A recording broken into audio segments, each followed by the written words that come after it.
आता बघूया टॉप 9 महत्त्वाच्या बातम्या।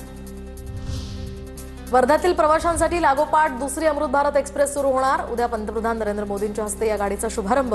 मुख्यमंत्र्यांची ट्विट करत माहिती, त्यांनी मानले मोदींचे आभार। नाशिकच्या इगतपुरीमध्ये डम्पिंग ग्राउंडचा प्रश्न पेटला। वारंवार निवेदनं देऊन सुद्धा डम्पिंग ग्राउंड हलवलं जात नसल्यामुळे स्थानिकांनी घंटागाड्या रस्त्यातच अडवल्या। डम्पिंग ग्राउंड हलवलं नाही तर आंदोलनासह उपोषण करू, नागरिकांचा इशारा। मुंबई महापालिका रुग्णालयातील सुविधांची माहिती आता संकेतस्थळांवर मिळणार। केईएम, सायन, नायर, कूपर यांसारख्या रुग्णालयातली माहिती ॲपवर मिळणार। रुग्णालयामध्ये जाण्यापूर्वीच तिथल्या सुविधांचा सुद्धा यामुळे आढावा घेता येणार।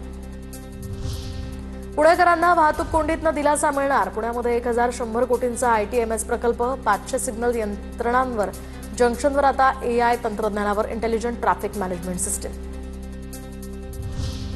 अटल सेतूच्या नाल्याचं काम सुरू, तर माजी नगरसेवक सचिन पडवळकरांकडून नाल्यासंदर्भात पाठपुरावा। पुरंदरमधील आंतरराष्ट्रीय विमानतळासाठी जमिनीची मोजणी करण्यास सुरुवात। 95% शेतकऱ्यांची विमानतळाला जमीन देण्यास संमती, मात्र जमीन द्यायची का नाही हे मोबदला जाहीर केल्यावर ठरवू, काही शेतकऱ्यांची प्रतिक्रिया। अंगणवाडी सेविका मदतनीसांना प्रत्येकी 2000 रुपये देण्याचा निर्णय। एकात्मिक बालविकास सेवा योजनेतून हे पैसे देण्याचा बालविकास विभागाचा निर्णय। ताडोबातील वाघ बघण्यासाठीच्या सफारीसाठी 1000 जास्तीचे मोजावे लागणार। हा वाढीव दर 1 ऑक्टोबरपासून लागू होणार।